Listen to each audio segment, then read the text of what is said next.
After having 4 self-titled albums, finally Peter Gabriel decides to name an album. What's he going to name it? Is he going to name it something cool and quirky? Something unique? Or something a bit cheesy to the 80s? No, he's going to name it So.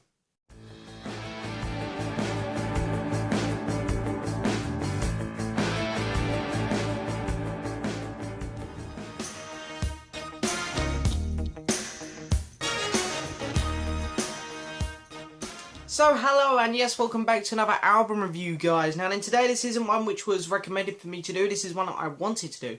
This is an album review I've been meaning to do for quite a while, and it's taken me out my order a bit. I said with Peter Gabriel I was going to go in order. I reviewed his first album, so by rights the next album up should be Scratch that I'm reviewing. However, I'm taking this out of order. What I've decided to do with Peter Gabriel's, we've got his original 4 albums, all self-titled. And then we got his new 3 albums, So, Us and Up. So I've done the first one, I'm going to do So, I'm going to do the second one, I'm going to do Us, I'm going to do the... That looks like I'm giving you guys bad fingers.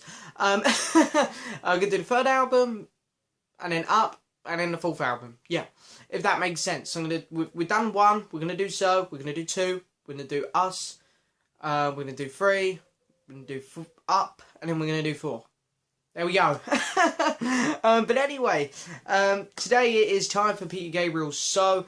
Everyone knows this album. It's a very big album. It's a very popular album. A very influential album. And yeah, so anyway, in this review, we're going to do the usual. We're going to give you a bit of information on the album. We're going to go over each track individually and mark them out of 10. And then I'm going to show you my copy of the vinyl record, and we're going to mark the artwork out of 10. Then when all that's done, we're going to add up all the scores I've given, divide it by the total number of scores given, give us an overall marking for the album out of 10, head over to the album ranking board, put it on the album ranking board, see where it ranks compared to other albums I've reviewed here on this channel, and then we'll be done. Then we'll finally be done. So anyway, lots to go over. Let's get started. Peter Gabriel's So, this was his 5th studio album, of course the first one that actually had a name. It was called So. The first 4 albums didn't do massively well, probably because they were all self-titled. So, the record company here said to him, okay, let's name this record. Let's not just go with Peter Gabriel again. So they named it So, to hope for a bit more commercial success, and they got it. As this album did hit number 1 in the UK, number 2 in the US, and overall hit number 1 in 7 countries. This album was released on the 19th of May 1986, of course, as I said, 5th studio album. Most recent project actually was a soundtrack to, which was called Birdie. And he worked with a producer on there called Daniel Lannis, I think that's how you say it, apologies if I'm saying it wrong, who Peter persuaded to come and help him work on this album with him. This album here is very different to the first 4. It's less experimental, much more pop-driven, world music kind of put into this one as well. So it's a bit of a different sound for Peter on this album. And yeah, he's got a new band on this one. He's got Tony Levin with him, which is pretty cool. The album also got nominated for Album of the Year in 1986. Didn't get it, which was a bit of a shame, but oh well, no bother. Still great album. So yeah, it's the album done pretty well, to say the least. Considering it actually only has 8 tracks on. Or is it 8? Yep, only 8 tracks. It's not a very long album. So anyway, let's get started. So the opening track is called Red Rain. And it's a very strange song, this, because going by the lyrics, it's really hard to tell what it's about. But really, the song's about a dream which Peter Gabriel had, where he was basically in his swimming pool in his back garden, drinking a nice cold bottle of red wine. And it also says that the dream also had people inside bottles falling out of the sky as well. So, yeah, I don't know. It's a very interesting story there behind it. I kind of like the bit about the pool where he's got a nice cold bottle of red wine. He's drinking that. The bit about people in bottles falling from the sky. Yeah, let's forget that part. But anyway, the song. It's a great vocal performance from Peter throughout it. The chorus is a lot of fun. The song has a lot of cool parts to it where it changes and develops and whatnot. And it's a good opening track. I really like it. Maybe goes on a tad too long at the end. I feel like a lot of tracks on this album actually, they're going great, and then at the end it's like he just doesn't want to end. And this is one of those songs where I guess at the end he just doesn't want to end it too much. But it's a good song, good opener. I'm going to give this track a 7 out of 10. Then we move on to Sledgehammer, of course, and who does not know Sledgehammer? I will just say this straight away, it's a 10 out of 10. you know, the song was influenced by 1960s soul music, so it's got a very catchy kind of upbeat feel to it. It's kind of Peter Gabriel's Can't Hurry Love compared to Phil Collins on this album. It's like, this is the fun, energetic one that was meant to be the big hit. It's very horn driven, this song. I love the lyrics, very weird and wacky, but I just love them, you know. You could have a bumper car, go bumping. You know, or you could have a steam train if you just lay down your tracks. It's like, very interesting lyrics, but I love them. Amazing vocals, of course, on this song.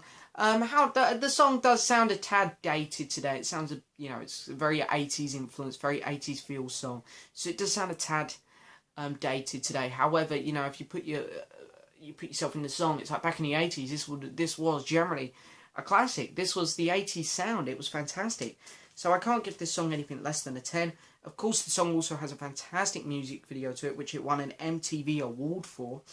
And it actually replaced, because it hit #1 in the US, and it is Peter Gabriel's only #1 single, but it replaced Genesis's Invisible Touch at #1. So Genesis' Invisible Touch at #1, and I love that song, and I love that whole album, to be fair. But Peter Gabriel kind of comes along with Sledgehammer, and he's like, okay guys, I can see you're doing well without me, but this is me, this is what I'm doing. So I kind of like that. That's pretty cool. I find it a bit funny how Peter replaced his old band at #1. But anyway, I love Sledgehammer. It's a great song. I really can't give it anything less than a 10 because it is a classic. And then we get Don't Give Up, which, again, is another track I love. Side 1 is just on a roll so far. Featuring Kate Bush, of course, singing about... It's a very interesting song. It's kind of like Kate Bush and Pete Gabriel going back and forth. The songs, the lyrics... they're very motivating, really. But the lyrics are about poverty and unemployment in the 80s, which is very interesting. The song has a really slow, really mellow, kind of depressing feel to it, but motivating at the same time through the vocals and lyrics, because the vocals are incredible. They're just beautiful, in fact, I'll use. They're just great. And the lyrics are powerful. Kate Bush, of course, sounds incredible on this. I love Kate Bush. Probably the best vocal performance from Peter on this album. Again, great. And the only complaint I have about the song is maybe it's just like a minute too long or something. But other than that, this song, while it is slow, while it is... You have to be in the mood for it. It's a bit depressing. It is a classic. I love this song. It is brilliant. 8 out of 10. It is a great song. And then we get a song called That Voice Again. And it's fun. It's a more energetic song. But then when I tell you what the lyrics are about, you're going to go, well, that doesn't sound very fun.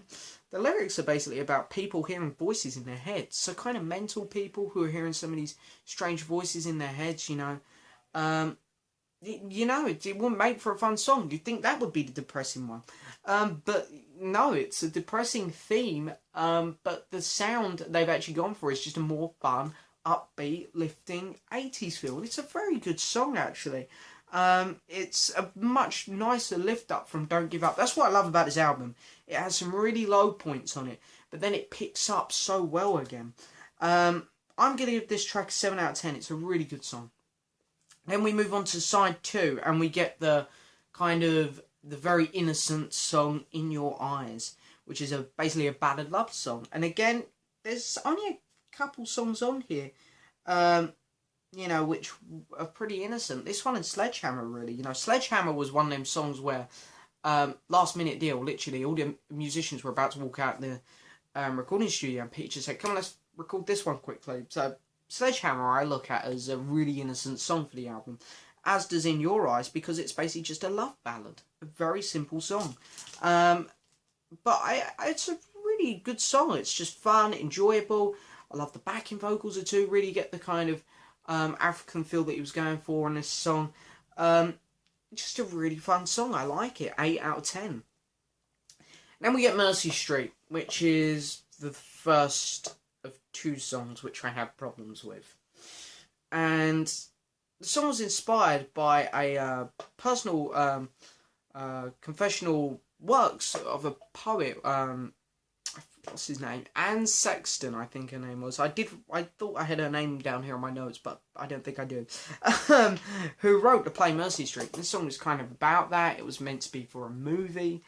But anyway, you know, the backing story to it's pretty long and complicated, so it's all on Wikipedia for you guys who are interested to hear more about it. But anyway, the track itself, it takes so long to get going, and then when it does get going, it's a decent song, but it just doesn't do much. It's kind of just, you know, it's like Peter's just kind of stringing along. I was going to give this song a 5 out of 10, but the vocals are good. The lyrics are pretty good as well, so I don't want to be too harsh. I'll give it a 6 out of 10, but really this song, oh, it doesn't do much. Oh, I'm getting a low battery warning. There we go. Click on that quickly. And then we get the track Big Time. Big Time. I like Big Time, I do, because Mercy Street was kind of the Don't Give Up of the B-side. However, whereas Don't Give Up was good, this Mercy Street was generally not great. So Big Time, we need a fun, we need an uplifting song. So this is a great spot on the album, and it's got a great sound to it. The lyrics are very much about him being critical of other artists who are being more commercially successful, really, with albums and singles. Has a big 80s production on this song, of course, you can really hear it. A very fun, energetic song. I love the vocals. I love the pace that it goes through. I love the chorus where he's, you know, he's going big time. It's like, I really like that. I think it sounds great. It's great sound for the album, great sound for the decade. So yeah, I'm going to give this track an 8 out of 10. I really like it. And then we get to We Do What We're Told. Oh dear. Oh dear. We Do What We're Told. Okay, so this is apparently about an American social psychologist who experimented basically on humans, on their brains and whatnot. You know, very complicated. I was very surprised when I read about this doing my research for the album. I was like, really? It's like this album, an 80s album. A lot of it, there's a lot of depressing things on it, like with that voice again, you know, and Don't Give Up, the background story, you know, a bit depressing about unemployment and people hearing voices, blah, blah, blah. But I was like, wow, you're writing about that on this album? It's like, fair enough, Peter. So I really admire that. You know, it makes for an interesting song. But then let's forget about what the song's about. Let's just look at the song. Sorry, Peter. I love you. I love this album. I think you're brilliant, but this song sucks. This is why it sucks. It takes so long to get going. Literally, there's so much dead wax on this track. The first 2/3 of it does nothing. It just builds in the most awful way, because it's building just so slowly and so poorly. And when we finally get to the song, there's something starts to happen. Some more instruments come in. Peter even starts singing in the last third. It's dead. No, it's so boring. There's nothing happening. It's a very, very poor song. It's a very, you know, I'm just going to give it a 3 out of 10. Generally, I just do not like that track. It's not a good one. Anyway, here is my copy of vinyl record now. We're going to take a look at this. So yeah, pretty plain. You know, the first 4 albums, of course, all had these very strange album artwork. So again, they just went simple with this one. Just there's Peter. There he is. Everyone's trying to make him out in the first 4 albums, but there he is. We got a proper picture of him finally. It only took about 10 years, but hey, we got it. And in the back, yeah, that's it. So, the genius, finally, we've got a name for a Peter Gabriel album. It's brilliant. It's called So. Yay. And yeah, track listing. It's like, could have displayed the track listing in such a cool way, you know, big font, you know, but no, we're just put teeny down here. But you do get an inner sleeve, which I like. I like it when they give you an inner sleeve. So you get all the lyrics, in case you want to sing along. And then the record, of course. There it is.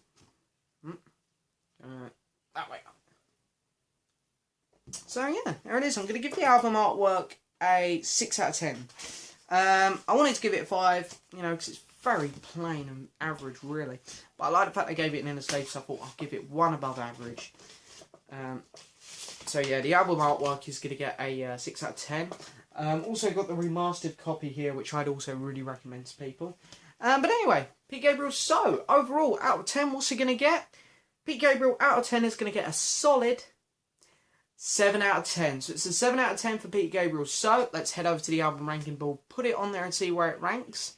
So then here we are, back over to the album ranking board, of course, and there it is, Pete Gabriel's So on a solid 7. There is one other album which has got a solid 7 here on this board, and that's Paul McCartney's debut album. So I'm going to put it right next to that, just under Pink Floyd's Animals, which got a 7.2. Oh. There we go. So then, you can actually see that where So is, we've got another Pete Gabriel album here just above his debut on a 7.4. So yeah, I think that's a slightly better album there. But anyway, a solid 7 for Pete Gabriel's So. Not too bad there. So anyway, that is it for this album review. As I say, I do generally think the first Pete Gabriel album holds up better a bit. You know, the production work on the first one obviously isn't as good, but the first one has a better flow. It's more consistent, I think. Whereas this one, the B-side, because I think the A-side on this one is great. The B-side just has a couple really weak moments, which really brought the album down. Because if it wasn't for Mercy Street or We Do What We're Told, this album would have been an 8. Would have been an 8. So anyway, Pete Gabriel, not his best, I don't think. I think his best is the album that follows, Us. This is probably his best.